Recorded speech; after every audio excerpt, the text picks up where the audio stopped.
We are back, gentlemen, with another episode of the Dirty Laundry Game Worn Hockey Podcast. Sorry, we're supposed to have already had this episode done and out, but thanks to a crazy ass storm that came through Springfield area last week, 80-mile-an-hour plus winds, 5 tornadoes dropped within 50 miles of my house. One of the trees ripped the power lines off my house. So I had to have an electrician come in and rehook everything. So I lost power Thursday afternoon and got it back Sunday morning. So luckily, other than losing some stuff out of the fridge, no other damage, just a big ass annoyance. There are some parts of our area that won't have power for another 4 or 5 days. The amount of power lines and stuff out. So wherever you are listening to this, be glad, especially recently here, it's been 100, 105. So yeah. All right, on to lots of hockey talk. Kind of we'll touch base on anything else going on in the hobby right now.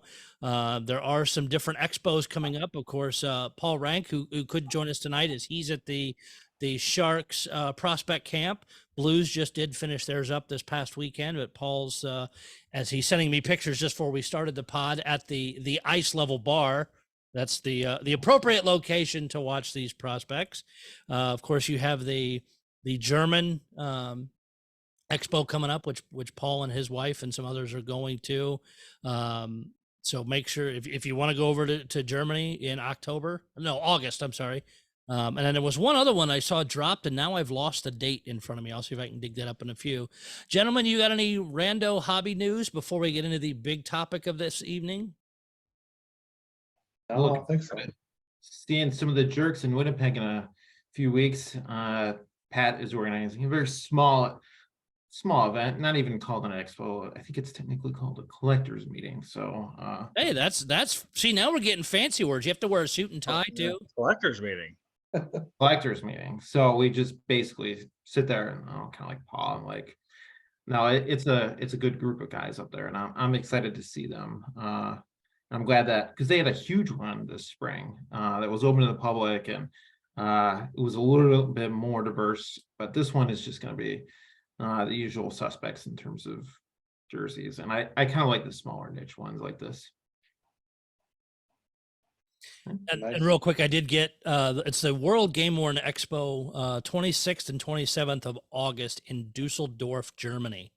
Nice. First World Game Worn Jersey Expo. I love that there's ones in other countries now. Absolutely. Dan, you got anything jersey wise or hobby news wise? I've been quiet. No, I've been quiet. Haven't done a whole lot. You know, And you know, it's funny you mention that because it seems to have been back and forth as I've seen as more equipment sales and stuff have completed. I've seen a ton of crap for some teams drop where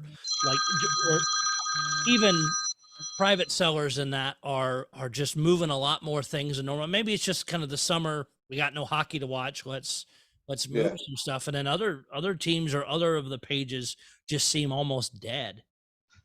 yeah, the Red Wings dropped theirs, so a lot of people did theirs. I got help with that one. Because I did get a Red Wings jersey, but you know, when you go on the page, it's pretty quiet right now. A lot of stuff for sale, but not a lot of stuff really moving. Big names move, but no, I mean, you thought free agency would pick up a few jerseys. Some people listed them, but I think they're still there. Yeah. Like, The only thing I noticed on the Blues end, there's been a lot more. It's been kind of funny. I've noticed a lot of activity. There's more stuff being offered. And I think I said something to you, Doc, or I said something to a couple of guys. It's kind of references back to pre-Cup whenever the Blues were, you know, winning and losing. And, you know, even during that downtime, it seemed like there was a lot more people who were sellers. And it seems like, I guess we've fallen into that category again, you know, a little bit removed from the Cup, didn't make the playoffs. Suddenly, I don't think people are as connected to their stuff or feel like they have to hold on to it as much. So that's interesting to me at some level, you know. And even seeing the last round of auctions that were 3 or so weeks ago, as the prices were way low, at least for the Blues, and I think even some other teams I've kind of looked at seem to be. But the season's over, and it just a lot of people just forget, unless it's the diehards, some of the average fans that may have been buying them during the season went, I'll wait till next year. Yeah, the last Blues auction, I mean, there were some steals to be had. A couple things went a little higher. I noticed that some of the prospect stuff went a little higher than I expected, but I think that also has to do with the fact that our friends in Springfield have found the Blues auctions. So those guys grab those, call up guys. The Hofer stuff did pretty well, and as him being, kind of everybody's really high on him. I picked up a steal in that auction though. I got the Bennington that he wore in the scuffle with Flurry. The attempted Flurry fight. Yeah. So I mean, I don't know. I thought that was a fun moment. I was at that game, so I was able to pick that up, and I thought that was pretty neat. So. And a reminder too, just in general, is if you're looking for jerseys, and I again told you, want to get sticking with the blue stuff, found a St. Louis Blues issued Heritage Jay Bouwmeester, and I like Bouwmeester. I have his Winter Classic Western Conference Finals away jersey just before they went on to win the cup and everything. And Seller had the set stamp up there. Well, I did a little bit of research and found out that was, again, he didn't wear it because of his health issues in just before that, but they hung it up in the locker room the first home game back after that, and did a big event, which I thought was kind of neat because I've already matched to the pictures and some other stuff. So sometimes even an issued jersey may have some kind of importance, and some other people may not give a damn that, oh, it was hung in the locker room right after this, but 2 days before he damn near died. So it's like, you know what, it'd be neat to have that. And I always liked Bouwmeester because he just played the game, and I think he'll be a Hall of Famer with he's in the Triple Gold Club. So we can hope. All right, on to the big topic. And it's been a few weeks. We had, when this news broke, I was messaging between you guys and sorting things out. And Paul and I were talking and others. And originally we were going to try and jump on basically the night it happened. And then we talked a little bit more and decided, you know what, let's do a cooling off period. Give us a chance to really digest what was said, what happened, the league's determination of no more warm-up jerseys, period. We don't give a damn what the event, be it military, be it Pride Night, be it whatever. 5 to 6? I think teams on average, some of them 5 to 6 of those nights a season. Some teams, I think, even more than that. But and I'll play the audio here. I think most people have heard it, but this is Elliot Friedman, compliments of Sportsnet Canada, when he broke the news, did an interview with Bettman, and I want to play the audio and not just read the story, so everybody can hear Bettman's exact words here. Commissioner, first of all, I understand there was a decision made on the Pride jerseys in warm-up today at Board of Governors.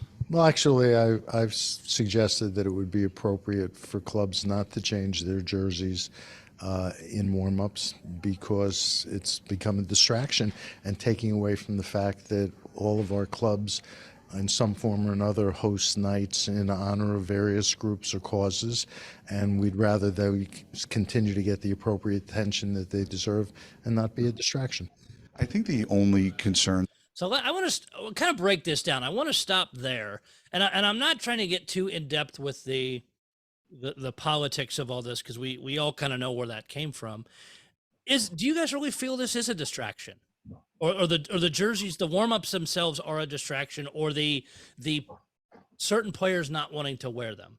I think that part of it has become a distraction. I don't think it's the jerseys themselves, and I think the one thing that's been really telling is that certain sides are trying to just say, oh, it's the Pride jerseys. It's not, it's all the jerseys.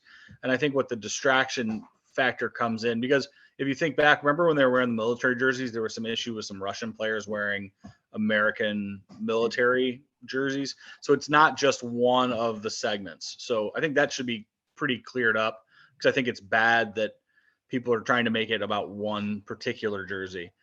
For me, I think that it is a distraction in the sense that, not that the players are taking them on and off, but if it's taking, and I think that's what Bettman was saying, if it's taking away from the on ice product and it's causing distractions to the franchises as far as their game day operations, then it's a smart business move to stop wearing them in the warmups.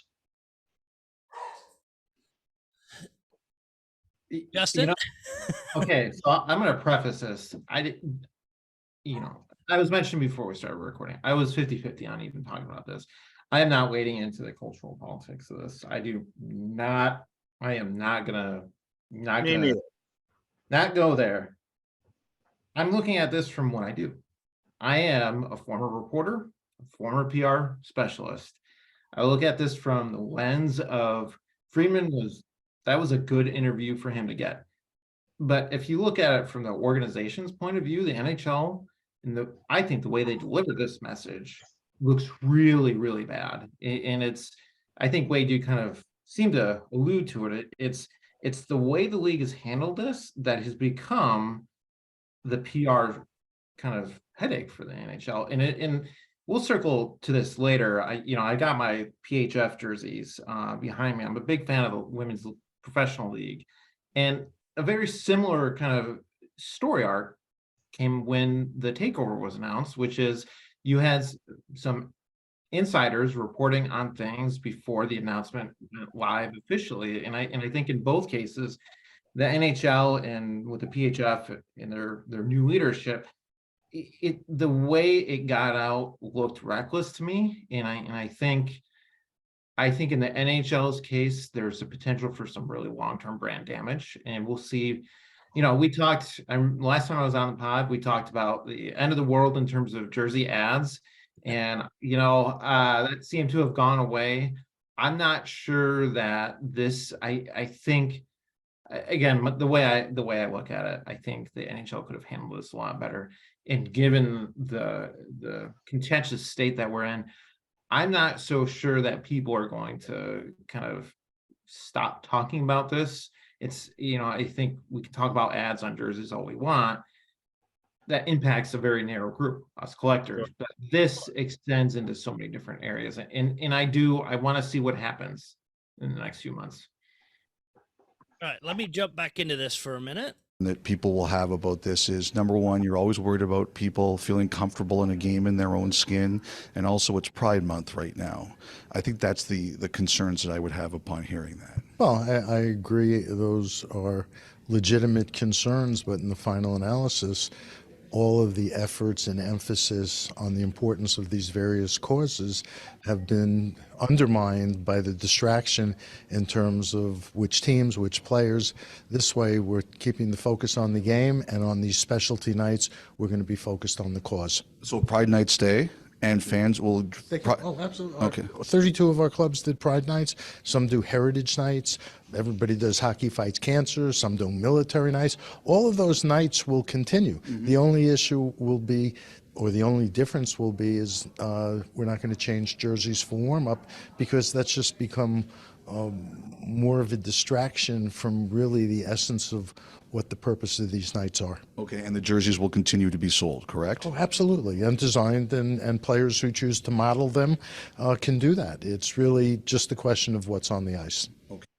All right, so that's the big crux and the important stuff of all that, and it goes on more. Again, thanks to Elliot Friedman for the fantastic interview, that from sportsnet.ca. So all these nights will still go on, which is great, because they do all kinds of other events. All the teams do great things between whatever they choose to do. But he's like, well, they'll still model the jerseys. Okay, that's fine. But from the collector side of things, you're going to turn off a lot of people, or you're risking losing money, because, okay, where the fuck did they model them? Are they doing like a photo shoot with them before of the people? And it doesn't matter which type, military, indigenous people, whatever they're doing. But if it's, I think that's going to turn a lot of people off if they never even got to actually see them wearing them on the ice, because that's part of the thing. You're sitting in the stands. Ooh, that's the jersey I'm bidding on. Well, now if they just wore them for some photo shoot, whoop-de-doo. It's from a collector side, I'm less likely to bid on one in that case. I mean, unless you really have to have that design, it's kind of a turnoff to me now. I think what they're trying to do is take the focus away from the players and making it a player stance thing. And they're trying to put a focus back on the event itself. I mean, as far as the game use part of it, or the warm-up part on it, I mean, let's do the math. Let's say that they produce 30 of them, because you do 25 on ice and there's usually 5 issued. So let's say they each sell for $1,000 in an auction. So that's $32,000. It's really nothing compared to that's really not the biggest chunk of where they make their money on these pride events or on these military nights or whatever. So, I mean, I think that the goal is to take it away from putting the players in a spotlight that's negative, and trying to put the event in a positive light. Yeah, it's such a tough call. Well, I mean, I guess, and again, I know it's goes beyond just the game worn collectors for any of these. It's the fans that want to support that particular cause. I know in some cases, like the military ones, they put a particular soldier's name on them, so that family may be bidding, or somebody that knows them will drive up the price of that. But now it's I guess the disconnect, or the out of sight, out of mind. When even us as collectors, or as, I guess not the diehards, we'll say some of the average collector or newer collectors, when you see jerseys hanging at the arena, you may be more likely to buy one over, oh, you know what, I'll try and order one online or call the team later. When it's in front of you and you see it, I think, and Justin, you're a marketing guy, you may know this too, it's the whole, if it's in front of you, you're more likely to spend money on it than thinking about ordering online at a later time. Yeah, I mean, there's no question. I mean, people will want to wear what has been worn even for 15 minutes during a warm up, and that is going to be a thing. You know, I look at it from another perspective. We have teams like the Whitecaps, we have USHL teams, we have American League teams, we have ECHL teams. You know, those, you know, both in-game specialty and in warm-ups are going to continue. And in some ways, you know, the NHL can throw money at a cause if it wants to support it. You know, the Bruins, if they want to get behind a certain military-related cause, they can do that. But you look at a community team in the American League, you know, if they're putting that money back into community organizations, that's going to remain. And, you know, I guess if there's a silver lining to that, you know, you're going to see these other leagues continue and have that direct impact. So, yeah, I mean, we know when a player wears something, we want to own it. I think I've got like one pregame warm-up NHL jersey in my collection. No matter the cause, I just haven't, aesthetically, it's just never been my jam. And we know, I mean, like, you know, some of these bids get into the wild numbers for something that's been worn for 15 minutes. So, right. You know, maybe this is, again, like the ads on jerseys, and that, you know, a large portion of a small group, i.e. jersey collectors, are going to be really, you know, taken aback by it. But then obviously we've seen reporting to that effect that, you know, there are representation concerns. ESPN highlighted within the LGBTQ community, the designers of some of these really interesting jerseys, that's where the impact is going to be. But yeah, someone wears it, you know, a pro player we follow, we're going to want to go out and get it. And it does help with that, and it does help with sales. The NHL is just going to have to hope that they can continue to support these different groups through doing it not on ice. And yeah, I don't want to see the economic impact between all these different organizations. And it's funny how many times Bettman used the word distraction in his 2-minute interview, or at least the section that I played. It tells me that he wasn't prepared, or they were kind of either backed into a corner or wanted to come off I thought he came off a little bit as a jackass over it, really. I mean, and I say, I've looked at both U.S. hockey media and Canadian hockey media, and a lot of people took him to the woodshed over it. And again, not to just stick on the pride part of this whole thing, because everything's changing, but the timing, you couldn't have waited 3 weeks. I mean, that a lot of people called him out for that, but he wanted to make sure, it's everything. Okay, that's fine. But I think and again, the team, it's up to the teams to do these events, to do military night in October, usually Hockey Fights Cancer. Jesus, Hockey Fights Cancer one is always massive. And I know those are I think one of the most popular jerseys of any of them, that people, because of a lot of teams, the way they do that light purple coloring. I mean, those are the ones you see everybody just glom onto. And yes, they'll still make them. And I don't know, it'll be interesting to see how they market them now, but I think you've cut out the collectors, because there are collectors that post that they've got these special night jerseys, and some people just go get those and don't get regular season ones because of the interesting designs. So I really think the teams are, more worst case, the charities are gonna take a big hit, and I'm hoping that's made up for in another way. NHL can always make up with, I mean, with their resources, they can. You know, if you talk about the loss of revenue, it's on them. You know, and I will say that I think, you know, there's a performative element, and I think consumers today are looking at, okay, so you wore this for Hockey Fights Cancer, or you did this for, you know, support our troops. I do think we are seeing trends where I think people are looking beyond that element, whether it's, you know, social media engagement or whether it's supporting a cause. I think consumers are looking at what a brand does beyond all that, and they're looking at it, what a brand really stands for. And so I think if you're going to see, I think teams in the NHL, they go away from all these different charities. They have an opportunity to support them in other ways. And I think that's what's so interesting is, are our team's going to be vocal in supporting some, not contentious issues, but donating and being active with certain charities that have been part of and brought into this cultural war sort of discussion that we're having. And it's not just about the selling the jerseys. The NHL can do a lot of good, can do a lot of advocacy beyond what's this. And I'm just curious as to see if they continue.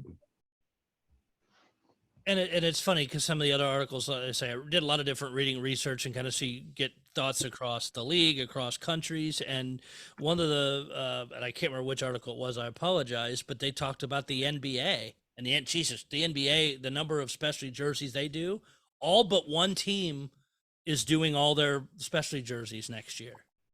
I mean, and it's the Mavericks, I think, are the only team that's not doing some of it, or one of the Texas teams. But the NBA, I mean, what are we now? The NHL is what, the 4th ranked economic wise team. I think actually risking being the 5th, because you've got baseball and NBA, NFL, Major League Soccer, and then the NHL.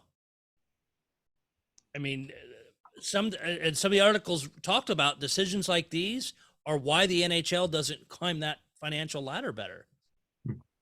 So, I mean, and again, I'm not a economic analyst, but they threw out some interesting numbers. So I guess from a collector's side, does that, Dan, I'll start with you on this. Does it change your outlook or attitude, or do you normally stay away or not care about warm-ups in general anyway? I don't do warm-ups. I had in the past I had 2 pink jerseys, St. Patty's Day and a military one from lower level, AHL and below. I got rid of them. I don't do them. There's no wear on them. The prices are ridiculously high for them. So I just don't do them. There's no secondary market for them, you know. So from a collector standpoint, it doesn't do any good for me. So it doesn't matter to me if they wear them or not. Doesn't affect my decision whether I go to the game or whether I don't bid on them. I'm sure the NHL teams, you know, you're talking, they might be ranked 4th or 5th out of the, you know, the markets in America, but they still make hand over fist money that they can give to charities. They can do whatever they want. They might not make NFL. It's all based on TV. Sure. It's not based on ticket sales, all based on TV. And their TV money is just not as good as the NFL or the NBA. If you look at if you want to talk money, the NBA ratings is going downhill. NBA ratings in the tank from when the Michael Jordan played. So they got money tied up in TV deals, and they get a lot of their money from overseas if you want to get in all that. But the NBA is not, and America is not doing well. So there's business. I think the NHL made a business decision. Bettman's not a good interview person. I'll agree with you on that. I don't think. I think the timing was. I think they just got done with the Board of Governors meeting, right? Didn't they just have it on set?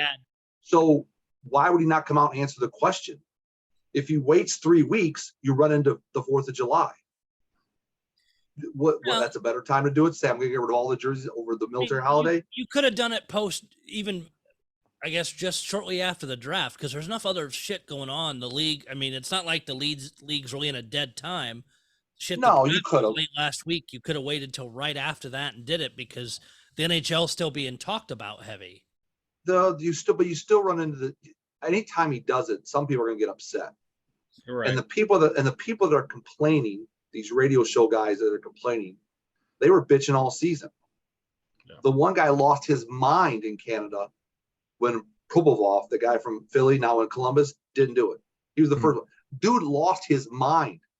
Yeah. Why can't he just make his own decision? Why can't we just say he made a decision for his own personal belief and go on with the business? And see, that would have been, I was hoping it would more go that direction, but is basically, okay, at the beginning of the season or whatever it is, once you have your roster set, hey, these specialty nights are coming up. You ask your rostered players, are you participating, yes or no? If the answer is yes, there'll be a jersey made for you. You wear it, you're done. If the answer is no, fine. You'll be in your home jersey, and the other guys will do warm-ups, and that'll be it. I think we should let them make the decision, and the people on TV made the deal out of it. I didn't hear any talk in the stands about it. I went to some games after it. There was no talking. Nobody was in line, bitching about players or nothing like that. So I don't think the collector, I mean, if people collect that jersey, that might be an issue, but I don't think as general fans, like, it happened and we move on. Mm-hmm. I just don't think I think for a majority of us, it's not a big deal. I don't think it. So for me, I mean, here, the one thing I noticed is, like, if you look at and I'm going to go back to the Blues because it's what I collect. If you look at, like, the Blues, they just did an auction and they sold the issued reverse retro 2.0s, right? And the same thing with these warm-up jerseys. To go back to that, the one thing I noticed about warm-up jerseys is the majority of those buyers aren't collectors like us. I always say there's fan collectors that spend a lot of money on those. And the reason those prices go up the way they do is those people, the specialty jersey collectors and some of the people that collect that stuff are not typically like hobbyists like us. So those prices go up because they're bidding on them because they care about that charity or they care about that jersey. So I think that if the Blues simply did a thing where if the players, if they just did issue jerseys the same way that they do the ones that are worn in warmups, I guarantee if they did that auction and it was literally 30 issue jerseys with player names on them and they were built for the players, and if the players did the photo shoot in them, they wore it for that, I guarantee the prices on those would be staggeringly similar to what they go for now, worn in warmups. I just don't think, I think that a lot of the people that are buying those because of the event. Like a prime example would be the Mardi Gras jerseys that the Blues did this year. They were really neat looking. A ton of people bought them. They went for way more money than I expected them to go for. And then the funny part about it was a lot of the people that were fans that got them or that were the fan collectors were trying to sell them right afterwards after they got them and they did whatever they did with them. Because they realized they paid too much. Well, yeah, and warm-up jerseys just don't hold market value the same way that game-worn jerseys do. Like, to Dan's credit, what he was talking about as far as use and, all that stuff. It's a different collector. It's a different market.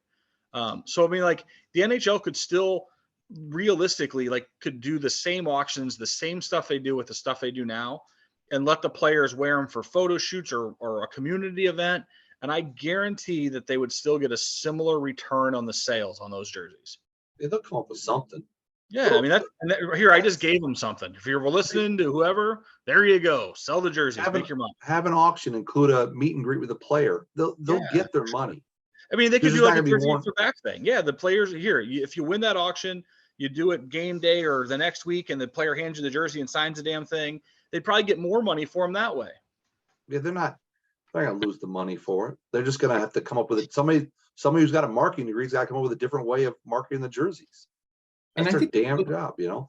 that is Yeah. their damn job. I think the problem is, from my perspective here, is like Dan, you alluded to, like you wait until July 4th, then you drop this, and there was just, I think the issue is just, I don't know. Nobody likes Bettman. Bettman, there was no way for Bettman to win in that. I mean, realistically, he No. was walking out of the meetings. He did what he was supposed to do, and that was not avoid the question. The problem was, he it was answered the Pride question. Month. Yeah, the NHL has been struggling, and all the NHL franchises were struggling with, even on changing their logos on their social medias. They were getting so much kickback on changing it that they were changing them back early. I mean, at the end of the day, I mean, I think we live in, and I don't want to get into political stuff, just like Justin said, but at the end of the day, we live in a time where it's so tumultuous for either side, for every side of everything, for everybody's opinion, that there's no real win. You can't win either way. I mean, I read somewhere, is it Jacob deGrom has something in his contract that and this is baseball related, and you might want to check me on this, and I'm not totally sure, but I did read somewhere that he has in his contract that the Texas Rangers can't do a Pride night while he's on the roster. Like, it's part of his contract. I might be, you could look that up probably. Jock's already started to, I think. But like, at the end of the day, like, there's just no win in it these days. Well, I think, here, everybody's invited. Everybody's invited to the party. At the end of the day, when you walk around a stadium, at any stadium, Dan, when you're in Carolina, Justin, when you go to games, when I go to games, you don't see anybody getting a hard time for the specialty jersey that they're wearing in the crowd. If anything, a lot of times you see those and you go, man, you know what? That may be not my thing, but it's a pretty awesome jersey. Yeah, I've never seen, in all my years of playing sports, coaching sports, going to sports, all different levels, I've just never seen it. I've just never seen an issue with anything in the realm of political stuff. You just don't see it.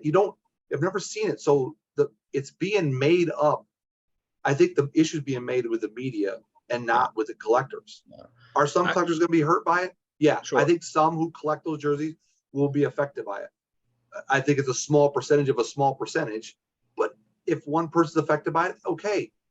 I think the NHL just made a business decision, timing and all that you can get into, but I think he answered the question when it was presented to him. I mean, that's what he should have done. In my opinion. I compare it to years ago. They were talking about players, usually NFL players, when they become a distraction. Yeah. You can look at all the sports. Terrell Owens comes to mind. But if their talent level's up here, the team will deal with the distraction. When their talent drops, they're gone. It's a business decision, and that's all they made. There was a distraction. They didn't like it, so they said, "Okay, fine. We're not gonna show it. We're not gonna have it present up front and center. We'll do it from behind the scene because it was becoming a distraction." And you can't drop. It's not a talented player. You can't get rid of the player, But it's not a player issue. That's what I compare it to. It became a distraction. They made a decision. They didn't like it, and they own the teams. Why do I get this weird feeling that this is not the end of it? And Dan, I think you bring up a point. It's a small percentage of us as collectors who are going to be, they're, in terms of buying behaviors, that's going to be impacted. And there's 2 points. One, this does remind me of the ads on jerseys, because we were all up in arms, and the NHL just plowed ahead and didn't, we weren't thinking about ads on jerseys in January. We were complaining about the ads on the dashers because it impacted the viewing experience. Right. But like last time I was on this, it was just like, this is all gonna suck. We're not, you heard people exiting the hobby, just going off about how they're not going to buy jerseys. I'm sure, I'm confident the NHL's Game Worn jersey sales have not taken a nosedive. But the other point is, as it relates to this issue specifically, I would not be surprised if it wouldn't exactly rock my world if the NHL found some different ways, like Wade was kind of alluding to, like, event worn jerseys. I don't think this is the end of it. I think the way the NHL handled it worsened the situation for the league. I think the way Bettman handled it, but this I don't think is going to go away. And I think you're going to find, as we've kind of talked about, creative ways of getting some value or creating some sort of player connection to a specific individual jersey, whether it's an event or, like marching on parade or something. I just don't, I mean, I know that this is being talked about in the hobby. I actually wouldn't be surprised if this kind of continued on, is a discussion, even beyond some of the pundits that Dan is referenced in terms of being all fired up. I somehow think that this is just going to come back around. It has an inevitable feeling. Well, and no, Justin, I think you're right on that. And the reason I think you are is, okay, this happened the end of June, the press conference, the whole bit. Well, you have these events coming up, and this is the first season of because Hockey Fights Cancer, is that usually the first one, or is it military? Military is November. Hockey Fights Cancer is October. They kind of dance. I've seen them dance it around a couple times. Yeah, but that discussion will come up. To what level? Who knows? And we'll probably touch on it again after we see the first event and look at the teams across the league and go, okay, how did they do it? How did the game worn, game issued, whatever you want to call them, bench worn? Our terms that we like. But yeah, will it die from the pundit side of things? Maybe, maybe not. But this discussion will come back once all the teams execute their first specialty night, be it whatever that is. However they do it. Yep, because then everybody can look at it and go, okay, they made up for it this way, or they screwed the pooch because of this, whatever it is. But yeah, the discussion, a more just like with jersey ads, is when it was first announced, we talked about it, we showed some, and then we said, okay, now let's see how the season goes. It'll be the same with this. The groundwork has been laid. Let's see what actually happens, how it's executed. Well, I think, and the biggest thing is this year is you're going to see some franchises who come up with a fantastic way to do this, and it'll be great. And you're going to be like, wow, they really did an awesome job. You're going to see other teams do a shitty job. And then what you'll end up seeing is you're going to see that. And that's been the case, honestly, for all the different event nights for every franchise, as long as they've been going on. I've looked at other teams do a specialty night and been like, man, that's really cool how they do that. And then I've seen other ones where I'm like, what are they doing? And I think that trend will continue. And I think at some point you're going to find a happy medium. And I think the franchises are going to try to find a happy medium with their fan base. Hold on for a second. My dogs are being crazy. Oh, hey, you're fine, and eat some of I saw your pizza come in the background too. Make sure you eat some dinner. Yeah, I think the first event that happens, as Justin said, you said, Doc, once they get to the first game and they see how the conversation might start again, but it could just become the new norm. Yeah, everybody was up in arms about the ads on jerseys, and some didn't look bad and some look horrible, and we still bought jerseys. We still bought them. Toronto and milk. Right, but we still bought them. Right. And the teams made a shitload of money. Right. So I just think it was, I just through it all, I just think it was just a plain business decision. And it was, of course. I mean, it's every decision is a business decision for whatever league it is. Yeah. Well, here's go ahead. I saw the interview and I'm like, okay. Yeah, me too. I just shrugged my shoulders like, okay, because it didn't affect me. No. It didn't affect me when I go to games and they're doing these things. Nobody's standing there with a bucket saying, hey, give money. No one's bothering me. If part of my ticket sale goes to that cause, it's my choice to go or not to go. In the same sense, I mean, yeah, I've walked in and seen a hat I like or a jersey I like or whatever. I mean, nobody's forcing it down anybody's throat, and they're taking the problem away from the players. It's not going to be, now the players don't have to get interviewed on it. Bettman did a good job to protect the players. So I will answer a question. Do we not, at the risk of like ruffling feathers in the hobby, do we not just like overthink of, is the hobby like, are we just like, I know we talk about this stuff, but does it really matter? Like, No. Dan, you've called it a business decision. The NHL's ads, that was a business decision. Do we, as a group of individuals with shared interests, do we just make too much of not, again, not the cultural war stuff, not the, do we not, the question is, when it comes to like the NHL's decision, we really don't move the needle. Now, again, at a local level where you might have a connection to a team, the American League, the USHL, the Federal League, I got a Fed hockey shirt on right now, where you can, be a little bit more vocal and saying this issue is really important to our community. Yeah, it matters right there because you have that access, but NHL doesn't really care about they don't care about. They don't give a shit about the fan. They give a shit about the sponsors and the business level people. The fans are good. What about game worn hockey jersey collectors? Right. I don't think NHL cares much about. No, don't care about us at all. Don't care about us. No. The lower level teams, though, when they do their specialty jerseys, and some teams do a ton of them, like Toledo and some of those. That's part of their revenue, though. Yep. They give some to charity, but they get some of that money back. And those people that buy those jerseys, they're like, that's like a walleye collector, a nailer collector. They don't if they don't care who the guy is, they're like, I root for the nailers. St. Louis will put people in the seats because Connor McDavid came down. Right. They're going to St. Louis to see Connor McDavid. Or hey, now this year it's Connor Bedard. Come on, but what I'm saying is Chicago comes down. There's a difference between the NHL and the lower level teams when it comes to stuff. They have to have a sort of revenue. They have to generate business. As one guy said when they made this, there was an interview when all the AHL teams made their West Coast move.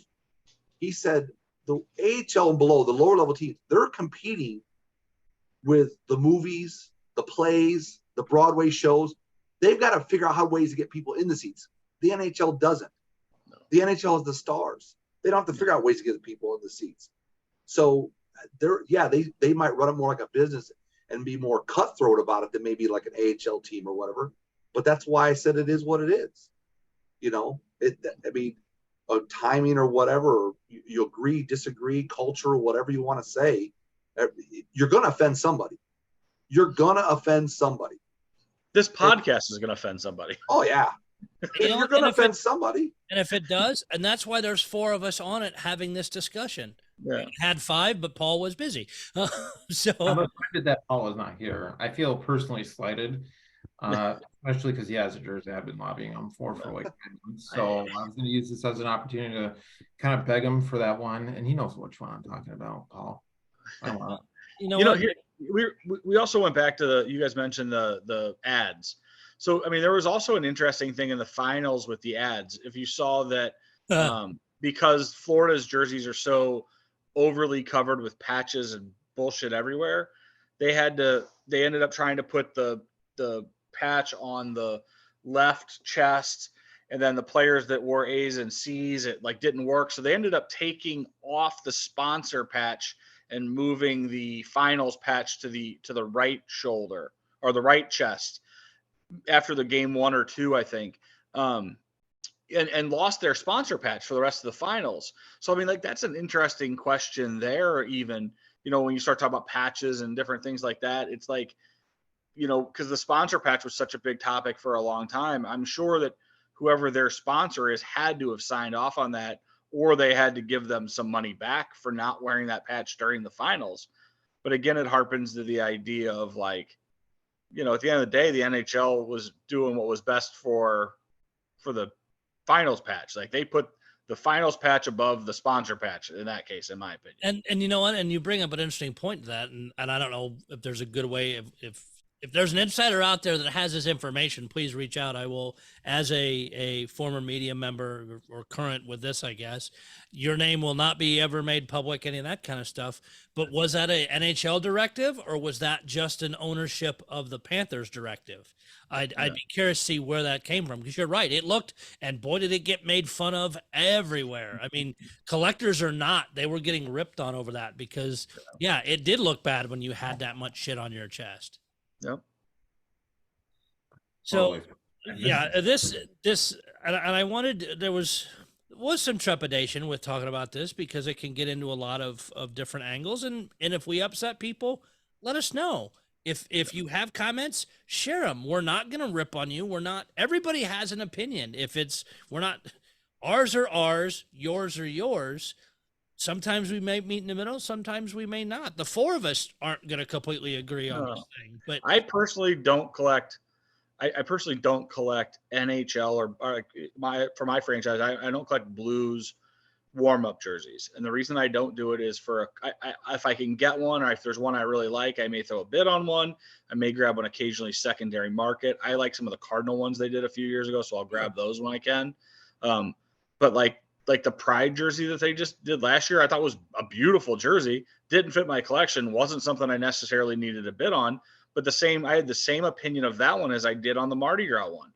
Awesome looking jersey. Wasn't something I needed or wanted to spend my money on because it's not something I collect. And I look at it from a similar to you. Of course, everybody knows we're the same team. Is I'm not going to overpay for a jersey that's been worn for 15 or 20 minutes. Yeah. I could save that money and buy a jersey worn a whole set. Yeah, for 7 games. Right, Yeah. 7, They're 12, whatever the perfect. hell. Yeah. There's a lot of these causes that the NHL has supported over the years that all resonate. We all can think about it in our own lives. But for me, I tend to avoid, I avoid auctions as a matter of course. I just don't do well on it. And B, it's just cultural politics aside, you get sucked into one of these, and it's I can't buy anything for 7 months now because they do get so vicious, and you're going up against, and I know this from USHL, you end up going against players' families. Yeah. You go against people who have just, I've talked about it a lot. There's a big difference between collectors like us, who are jersey collectors, game worn collectors, and fan collectors who typically jump into those auctions because they were at the game or because they have a tie to that, whatever, whether it's the military, whether it's, any of those, affiliated things. And those jerseys get bidded on by people who aren't bidding on any other jerseys for the year, aren't even really bidding on the jersey because they care about the jersey. They're bidding on it because of the cause, and they have that idea that the money's going to charity. So for me, And it's a bigger write-off. Yeah, for me as a collector, I always look at those and go, I don't need it. I don't really care about it. And atypically, if I really wanted one, within 6 months or a year, there's usually 1 or 2 of those from every one of those auctions that's going to pop up, and somebody's going to take a bath on it, and they're going to have paid $1,000 for it, and chances are it's going to show up in one of our groups for $400 or $500.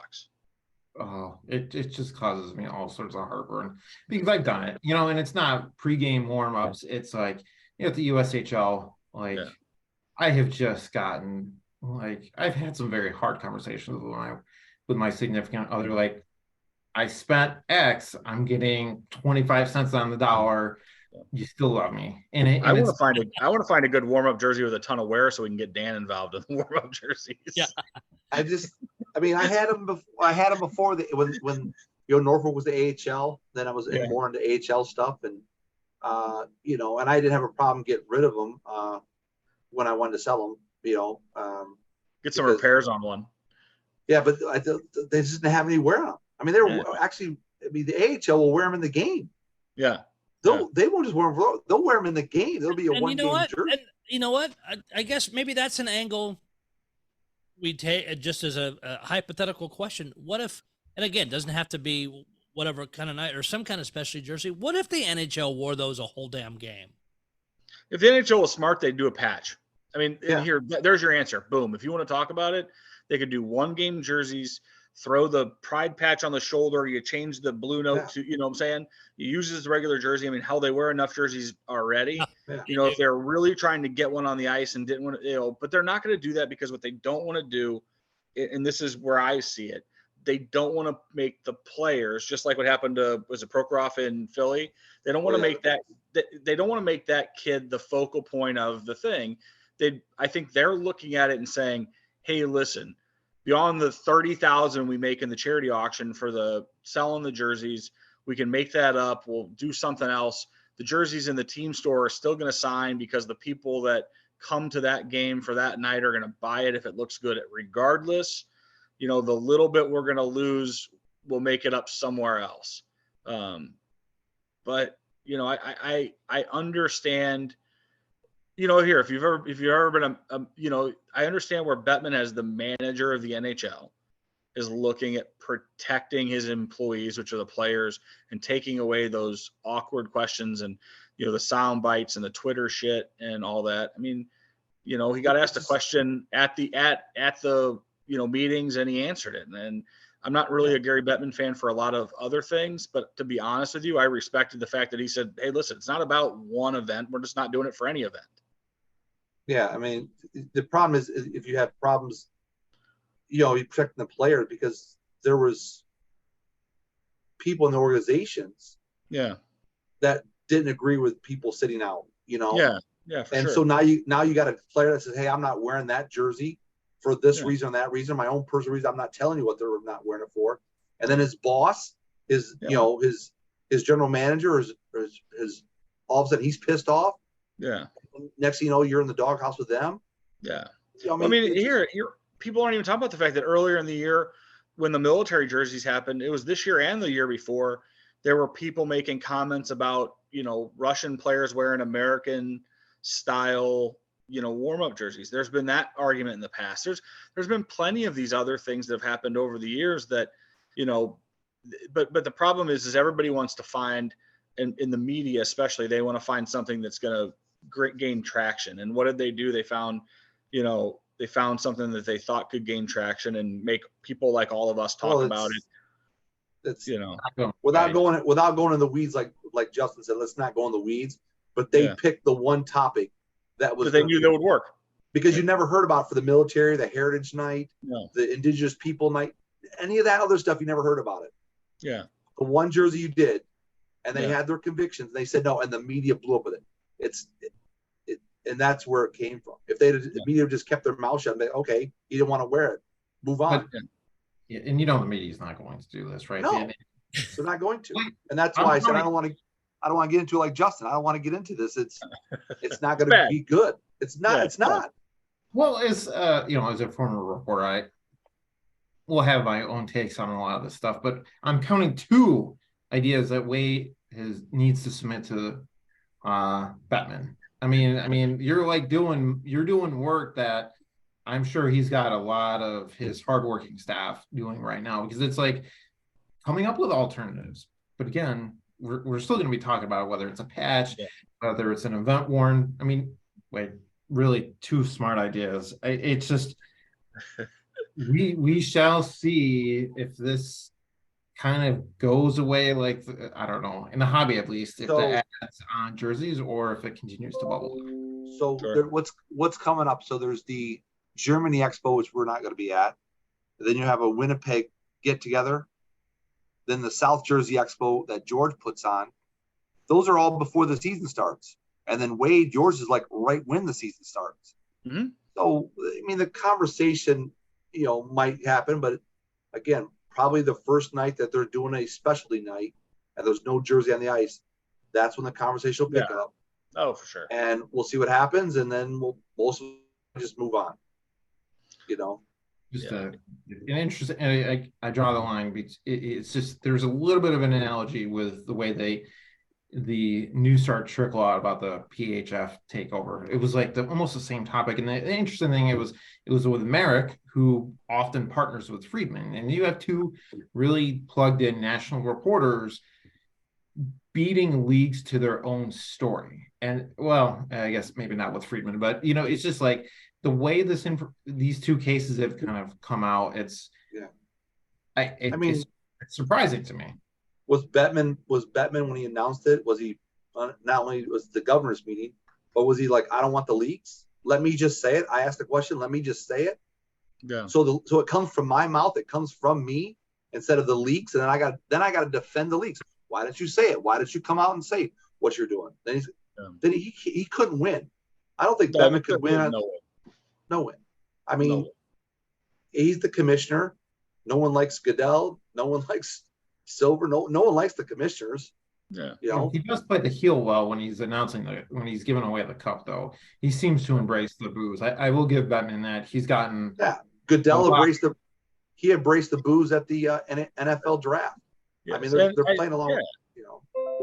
Well, Bettman did the same thing at the NHL draft just recently. He was like, "Oh, come on, you can do better than that." At one point when they're right, because it's expected every time. I could see the logic in what what Dan and Wade has said about it's Bettman's job. He works for at the behest of these teams. He's hired by the owners. Yeah. I just because I wouldn't have done it that way doesn't mean it's right. There is a certain logic to he's at an event. He's at an event. He leans into these questions. He takes it. We move on. It's certainly not the path I would have gone down. If he would have avoided the question, then he would have looked like shit.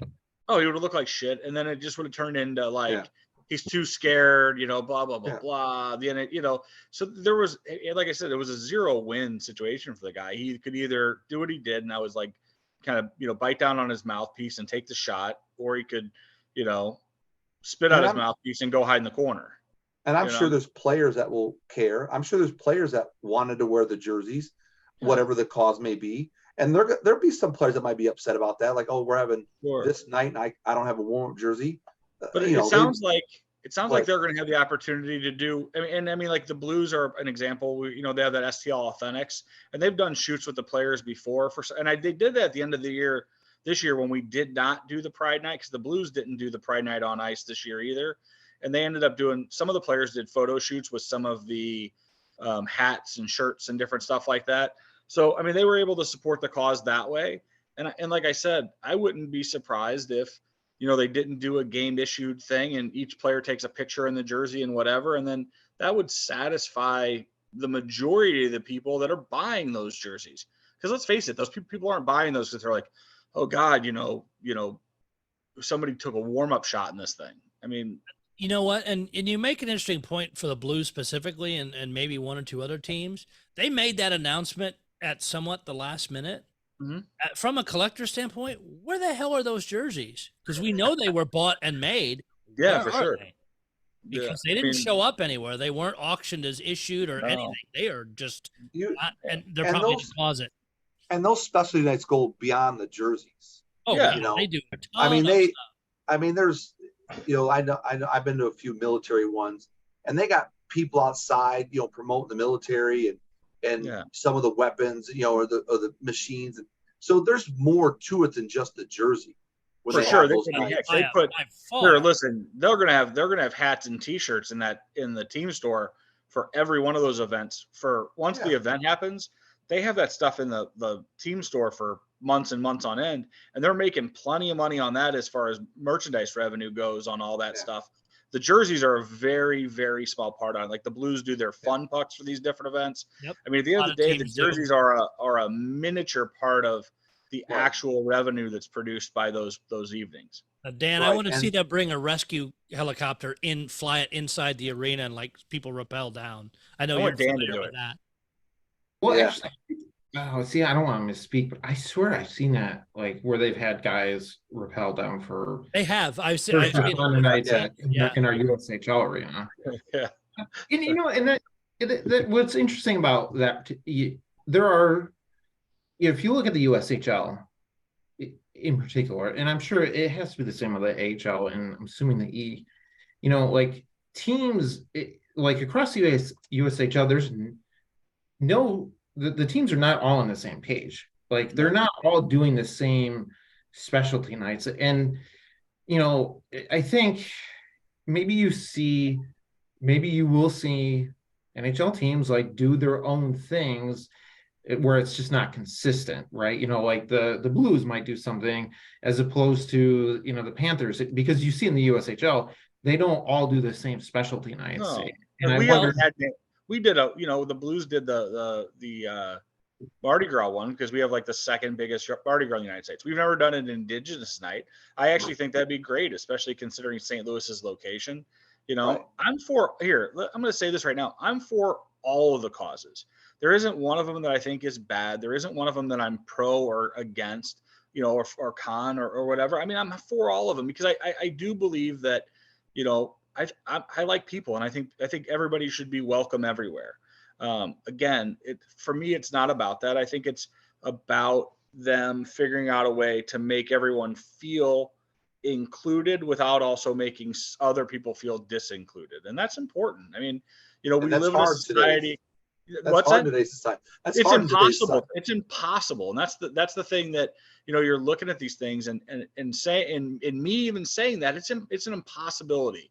We don't live in a world that works that way, but it's what we all hope for. And you know, again, you know, the problem is usually it's not the everyday regular guys like Dan Day and Justin and Doc and Wade Hampton that are the people that are the ones that make these decisions and or are the ones that are Yeah, beating on each side of the fence.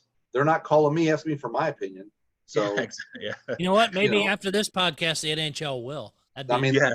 I think they should call a lot of us all the time.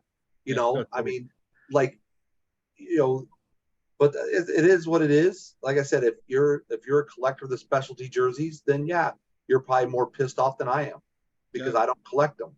If that's what we're talking about. Sure. Like I said, the specialty nights, sometimes I'm like, oh, there's a specialty night. Oh, okay, whatever. Because I'm not there sometimes for the specialty night. I'm there for the game, or I'm with friends, or whatever it may be.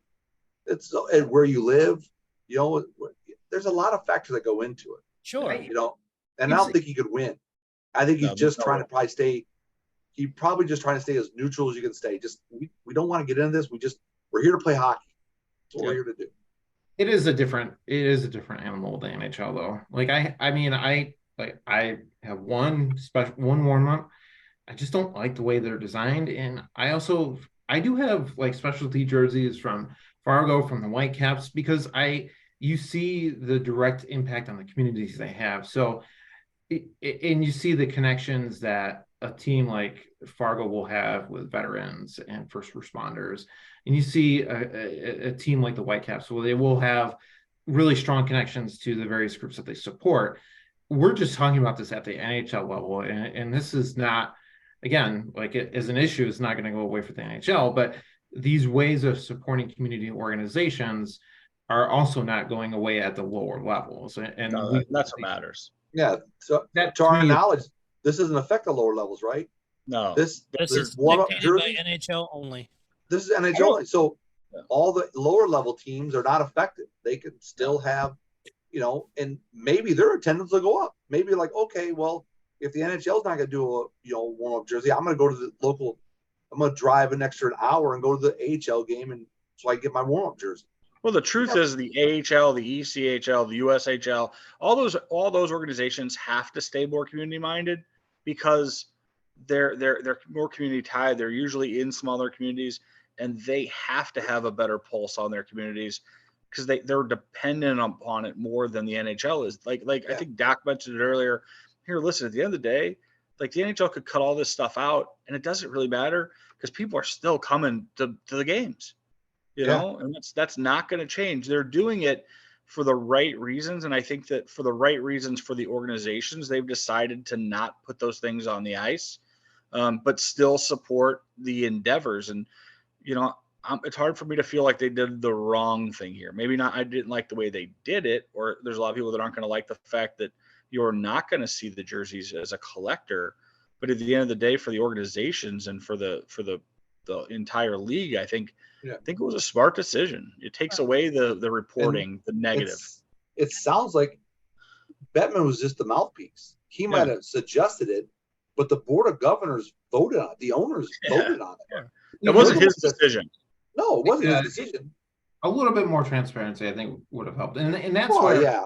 then that's where maybe I think I'm somewhat indifference, because I do see the what you bring up about, Bettman leans into a pitch here.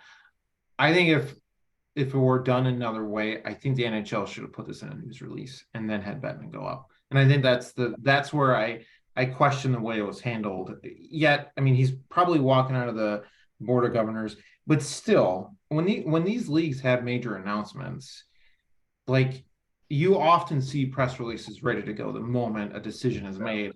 Right. That to me is what is signaling that either this decision was rushed, it was leaked, there was some element. And so that's where, like, I guess from my background as a practitioner, Right. they should have had this one like fired up, ready to roll. So when Bettman does see Friedman there, they have, okay, a 6-paragraph press release about here's what we decided, here's what it means, and instead they're sort of it looks reactionary. Yeah, watching the interview, and again, Justin, you have a huge background in this. I spent 6 years in local radio, local media, is interviewing. You can interview people that, hey, we're announcing this event or whatever, or it's an emergency type situation, and you see how different things are handled and that's kind of how Bettman seemed to be doing it. Yes, he should have been more rehearsed, should have been more prepared. So again, but maybe Bettman doesn't seem to be one that will, I guess, hold back. He also doesn't care, right? Well, right. I mean, But the other piece of this, and going back to the NHL as a whole, as you know, as we all know, as collectors know, just by learning this hobby, the NHL dictates every team on what the jerseys look like. I mean, there's all kinds of jersey rules. I mean, shit, just with them trying to sometimes do a specialty patch, teams have been turned down for, Yeah. be it a memorial patch, be it whatever, where they end up having to put it on the helmet because the league wasn't given either enough time or whatever it was to approve it for a jersey. The league is very protective of jerseys as a whole, so they dictate that. The AHL, the ECHL, SPHL, all of those leagues, those aren't there.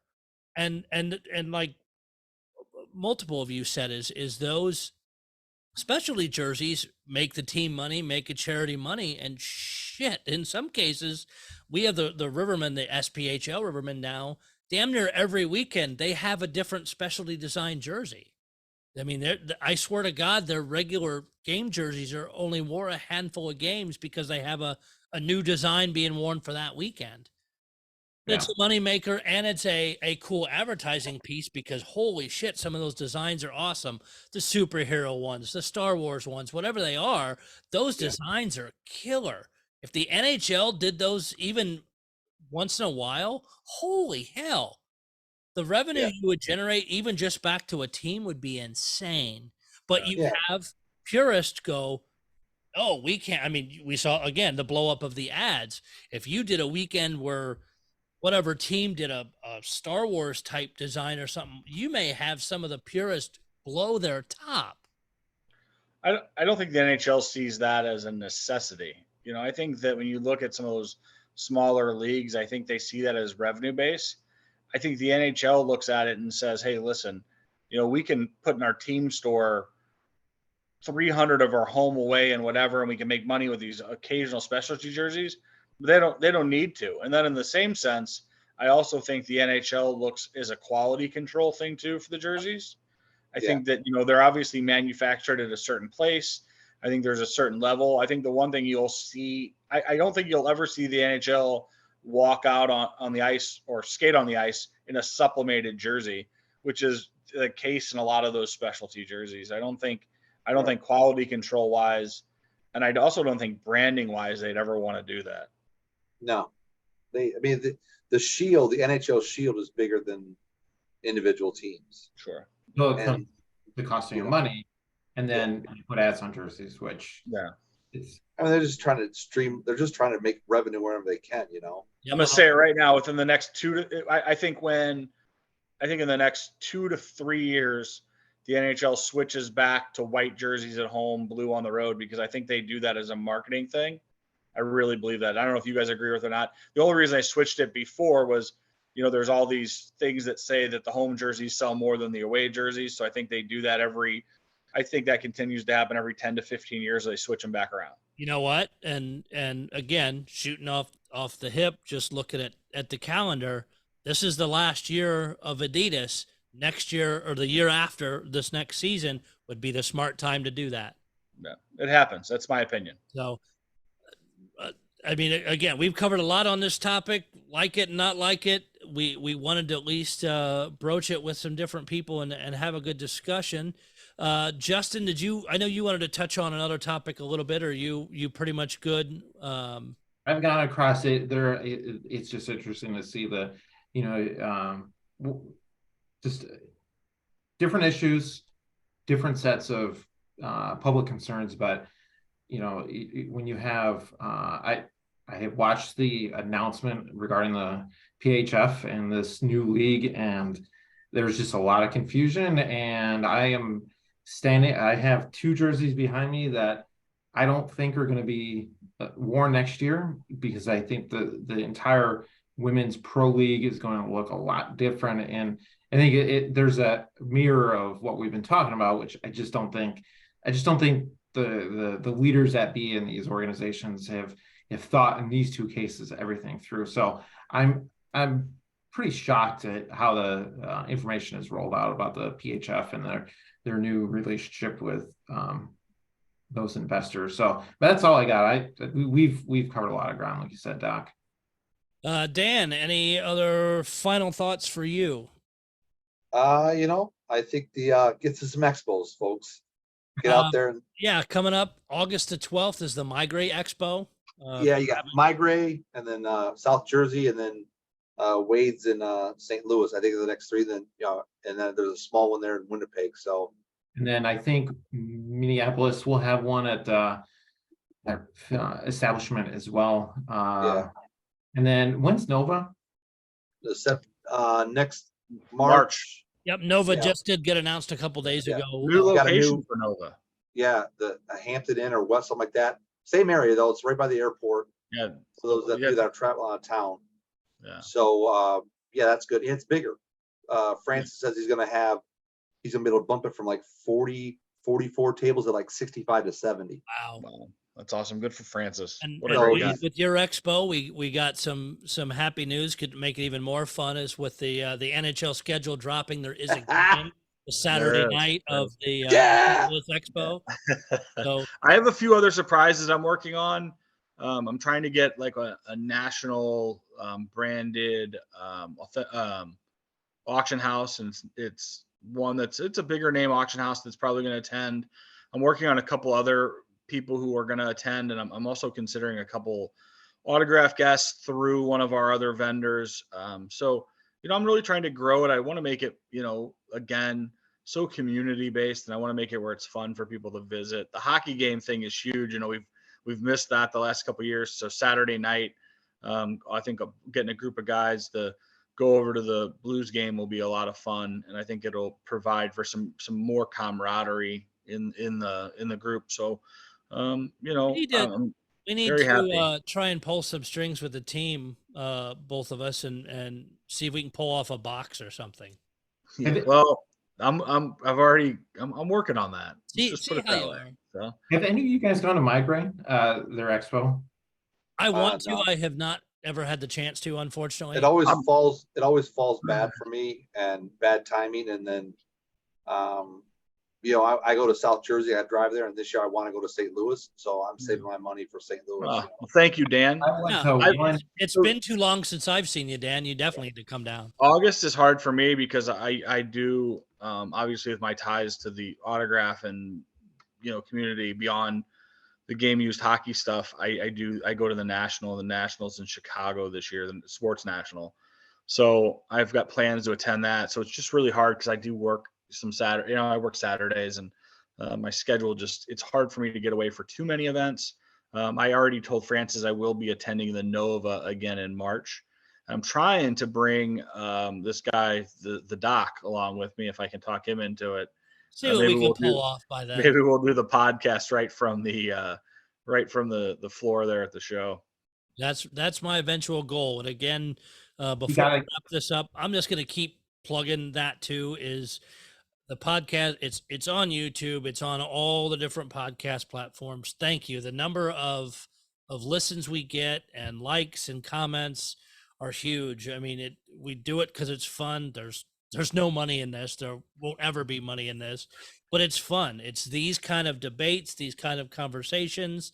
I was honestly, I was heartbroken not be able to do it last week because thinking about it for days, getting all this planned in my head, and then the weather just screws it up.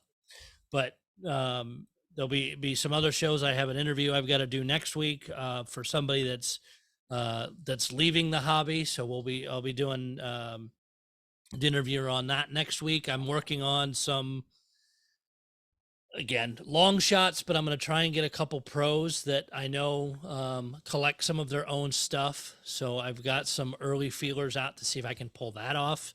We'll just see how things go. But again, thank you guys all for the support. If you have thoughts, questions, if you maybe want to come on, reach out. It's other than being via Zoom, it's just us talking a hobby that we all know.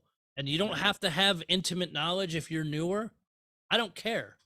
This is fun. And I think all of us have a good time with it, and it's something different. And hey, let's use the technology we have.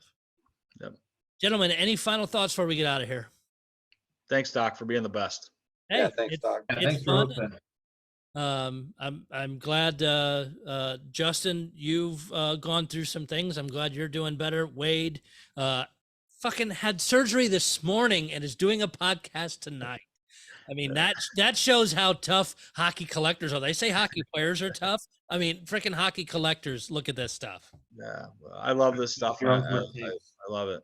You know, I love our community. You know, and I've been so lucky to have made so many great friends and meet so many great people in this. I'm blessed. So glad to be here tonight. Yeah, I agree. Gentlemen, we will see you back next time. Enjoy it. Take care. Night night.